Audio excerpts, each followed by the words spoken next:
La moitié du marché 14 situé dans la capitale burkinabé a subi un incendie dans la nuit d'hier. Plus de 20 boutiques et un nombre important de marchandises sont partis en fumée. Pour l'instant, les causes de cette catastrophe ne sont pas connues. Le pôle de croissance de Bagré va bientôt connaître une nouvelle phase. Cette phase va consister à augmenter les terres aménagées en vue d'accroître la production agricole. La Banque africaine de développement finance cette phase avec plus de 20 milliards de francs CFA. Voilà qui fait la une de votre journal. Bonjour à toutes et à tous. Cela dit, la ville de Ouagadougou a enregistré à nouveau un cas d'incendie. Cette fois, c'est une bonne partie du marché 14A situé au quartier d'Assasgo qui a été envahi par les flammes. Cela s'est passé dans la nuit d'hier. Ce matin encore, le spectacle était désolant, selon une de nos équipes qui est allée donc faire le constat. Roger Kam, Bouma Ernest Nebi. Encore un incendie de marché à Ouagadougou et le marché concerné est 14A, situé dans le quartier d'Assasgo de Ouagadougou. Selon les témoignages, l'incendie est parti d'un hangar de légumes dans la nuit d'hier aux environs de 22 heures. Le gardien est venu chez moi me taper la porte, rentrer. Il me dit, madame, mais tanti, lève-toi. C'est dans ton hangar que le feu là brûle comme ça. Je me suis levée, je n'ai pas pu me réveiller. Je ne pouvais même pas marcher encore. Arrivé, on ne peut rien faire encore. C'était gâté. Toutes les choses, il n'y a rien même qu'on pouvait prendre. Grâce aux sapeurs-pompiers et à l'aide des populations, l'incendie a été circonscrit et maîtrisé. Aucune perte en vies humaines, mais de nombreux dégâts matériels. Plusieurs marchandises sont parties en fumée et plus de 22 boutiques brûlées. Le ministère en charge du commerce est allé traduire la compassion du gouvernement aux sinistrés. C'est un message de compassion que nous voulons apporter aux acteurs économiques de ce marché. Leur dire que le ministère est à leur côté et que, en tout cas, ce qui se passe est vraiment déplorable et qu'il va suivre de très près les conclusions de la police scientifique qui est en train de mener l'enquête pour pouvoir situer les différentes responsabilités. Les causes de l'incendie ne sont pas encore connues et des enquêtes sont en cours à ce sujet. Mais en attendant, tous les commerçants sont appelés par le délégué général du marché à plus de vigilance. Au palais de Kosiam, une délégation de la Confédération générale des petites et moyennes entreprises du Burkina Faso est allée échanger ce matin avec le président du Faso. Avec Rochmar Christian Kaboré, il a été question de la relance de l'économie burkinabé après la série d'événements difficiles que le pays a connus. Pour plus de précisions, on écoute le président de la Confédération générale des PME et PMI. Il est au micro de Jean Songo et Foussé Nikindo. Depuis l'insurrection en passant par le gouvernement de transition, nous subissons en tout cas un ralentissement effectif de l'activité économique. Donc il y a beaucoup d'attentes et il y a beaucoup à refaire. Quand vous parlez de développement, nous parlons d'innovation. Et innover, c'est savoir copier ailleurs. C'est pouvoir initier une nouvelle démarche qui va permettre aux PME de se diversifier et qui va permettre aux PME d'avoir un nouvel envol. Et l'actualité économique au Burkina est marquée par la tenue du Forum ouest-africain de développement des entreprises Africalia. Après la cérémonie d'ouverture hier, les participants se sont retrouvés dans la soirée autour d'un dîner gala. Objectif à échanger encore sur les affaires et nouer des partenariats. Ce fut aussi une occasion pour le comité d'organisation de Africalia de dresser le bilan de la première journée de cet événement. Des précisions avec Urbe Benito Somé et Monkoun Dabiri. Un dîner gala pour booster les affaires.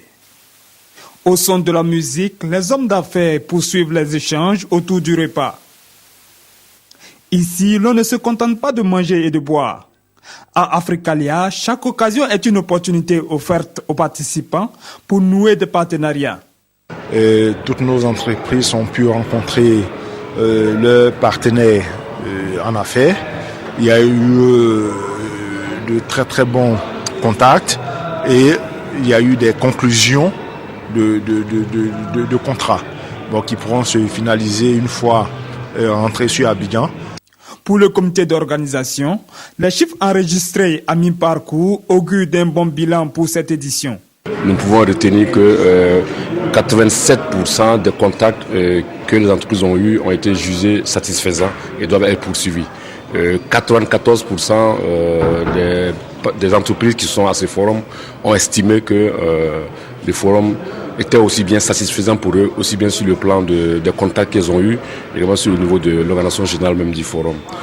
374 entreprises venant de 23 pays prennent part à ce forum. Africalia permet de faire le tour de l'Afrique de l'Ouest en 48 heures, en rencontrant au même endroit une masse critique d'entreprises d'horizons divers. Et ces initiateurs veulent l'imposer comme un rendez-vous incontournable des affaires sur le continent. Le pôle de croissance de Bagré amorce une nouvelle phase. Et pour cette phase, environ 1000 hectares de terre seront aménagés au profit des producteurs agricoles. Ce projet d'extension, qui va coûter plus de 20 milliards de francs CFA, est financé principalement par la Banque africaine de développement. Le projet, dont le lancement est intervenu hier, prévoit également le renforcement des surfaces déjà aménagées à Bagré. Moussa Ouedraogo, Jacques Lamissa, Tarpaga. Ce vaste espace sur la rive droite du Nakambé sera aménagé bientôt. Ce sont plus de 900 hectares de terres de culture agricole qui sont prévus. Un projet d'appui au pôle de croissance de Bagré voit ainsi le jour. C'est un projet symbole. Tout le pays attend, tous les observateurs attendent. Donc le fait d'avoir pu compléter le financement de la phase prioritaire va booster, va accélérer la mise en œuvre de ce grand programme économique de notre pays. Toutes les personnes affectées par l'implantation du projet ont été associées aux négociations et à la prise en charge. On était contents de les voir dans la salle. Vous voyez que dans d'autres zones, les personnes affectées, c'est des bagarres, c'est des écrits. Donc je pense que ça c'est une expérience importante en matière donc de grands projets structurants dans le domaine de l'agriculture. En plus de l'extension des zones aménagées, il y a l'intensification des productions, la mise en place d'un pôle agro-industriel. Tout cela va coûter plus de 20 milliards de francs CFA. La Banque africaine de développement apporte l'essentiel du financement. C'est un projet qui s'inscrit dans le cadre de l'agriculture, mais pas seulement l'agriculture tout court, c'est l'agriculture comme un objet, un outil de développement et de croissance. Et la Banque africaine de développement, ayant déjà contribué à un certain nombre d'activités au niveau du pôle de croissance de Bagré, je peux parler du barrage, je veux parler d'un certain nombre d'aménagements de terres pour l'irrigation. Nous avons estimé, et c'est aussi suite à la requête du gouvernement, d'étendre cet espace aménagé pour qu'il puisse atteindre davantage de personnes. Au bout des 5 ans que dure le projet, plus de 13 000 personnes seront les bénéficiaires directs. Ce sont pour la plupart les jeunes et les femmes. Autre point de l'actualité, les réseaux d'accès aux médicaments essentiels plaident pour plus d'accès des personnes vivant avec le VIH au suivi biologique. La rencontre de plaidoyer a regroupé les représentants des systèmes de santé, ceux de la société civile et les partenaires techniques et financiers. Leur contribution est attendue pour relancer le dialogue national sur la gratuité des examens biologiques au profit des PV-VIH. La rencontre s'est tenue hier à Bobo-Dioulasso. Idrissa Warga, Sanoua Christine Koulibaly.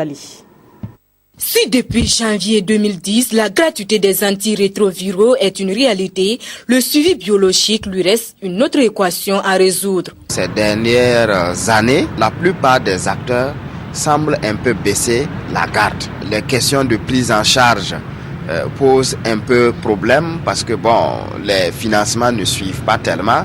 Coût élevé du suivi, variabilité des prix d'un centre à un autre, rupture de stock de réactifs, panne d'appareils sont entre autres les entraves à un bon suivi, pourtant porte d'entrée d'un meilleur traitement.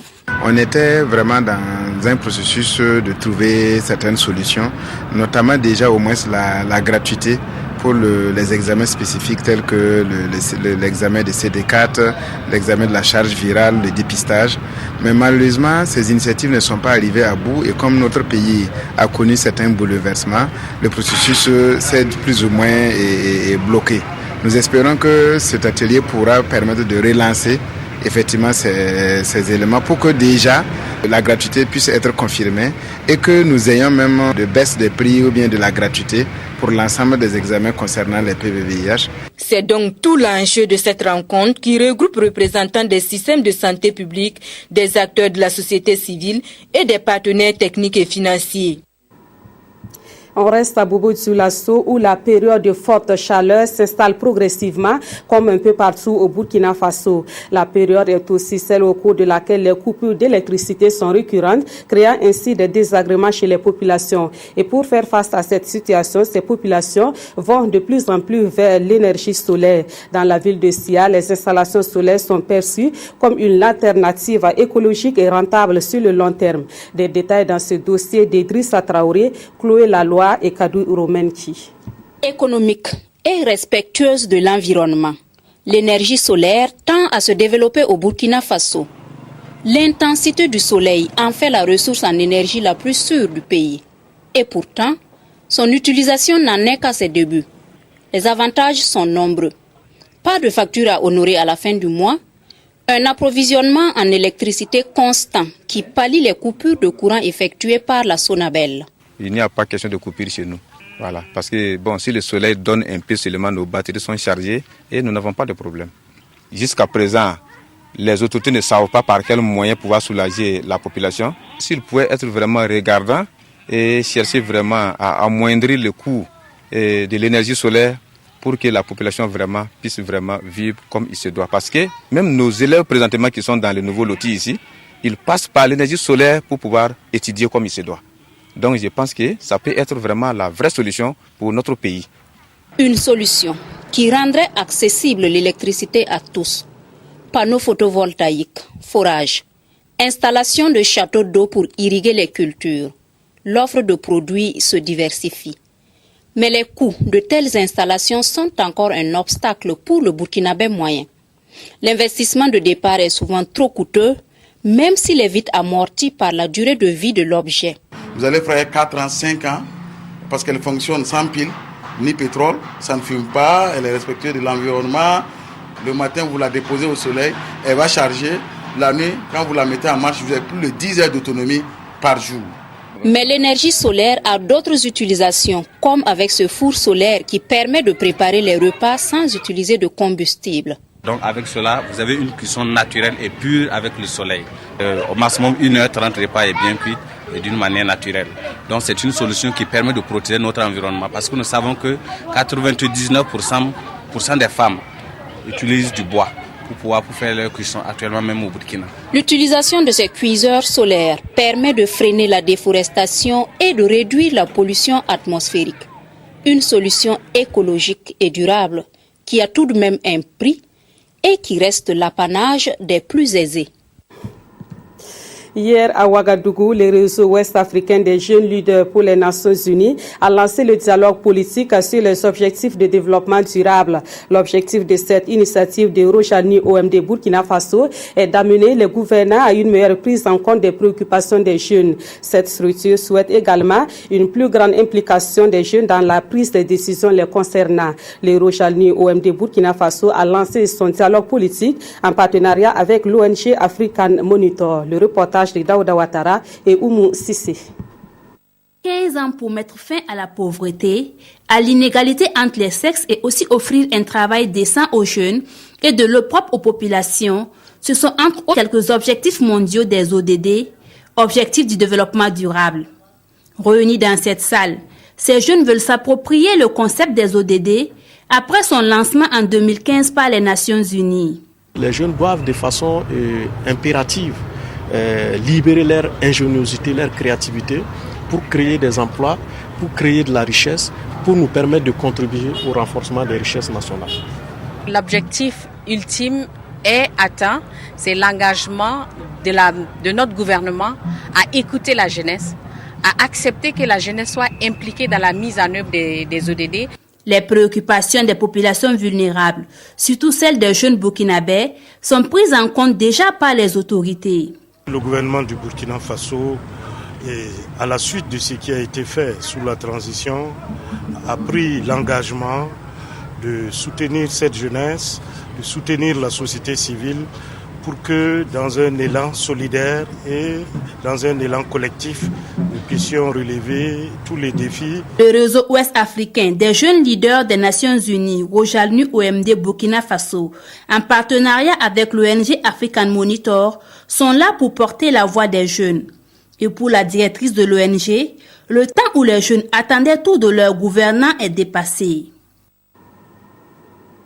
Au Burkina Faso, les parutions de ce vendredi se sont intéressées au Burundi, où l'Union africaine a dépêché une mission de haut niveau. Cette mission, composée de chefs d'État et de gouvernement, va tenter d'obtenir un dialogue avec les protagonistes de la crise dans ce pays. La revue de presse est signée de Sibri Issa Lankwande.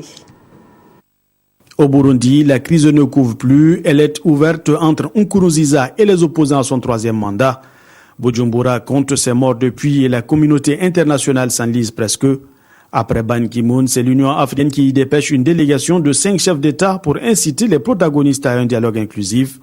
Erreur de casting, s'exclame l'observateur Palga. À voir la composition de cette délégation de négociateurs, plutôt que de tenter d'extraire la paille dans l'œil de Nkurunziza, certains d'entre eux gagneraient à extirper la poudre qui obstrue leur vue, pointe le journal. Le président mauritanien, le chef de l'État gabonais ou encore le premier ministre éthiopien, tous membres de cette délégation posent problème, poursuit l'Obs. Ils ne sont pas des exemples de démocrates. Comment pourront-ils contribuer à faire fléchir l'irréductible de Bujumbura et le pousser à accepter les conditions d'un véritable dialogue inclusif, se demande le journal.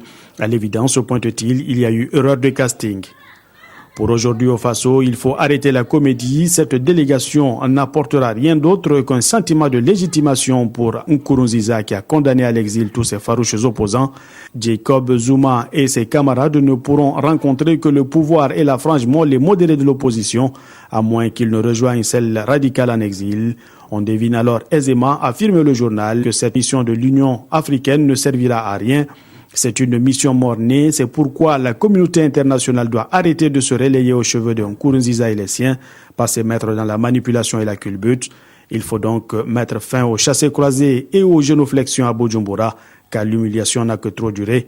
De plus, que pourront faire ces Missi Dominici africains, là où le patron de l'ONU lui-même a échoué. Et voilà qui met fin à cette édition. Merci de l'avoir suivi et merci de votre fidélité au programme de la RTV.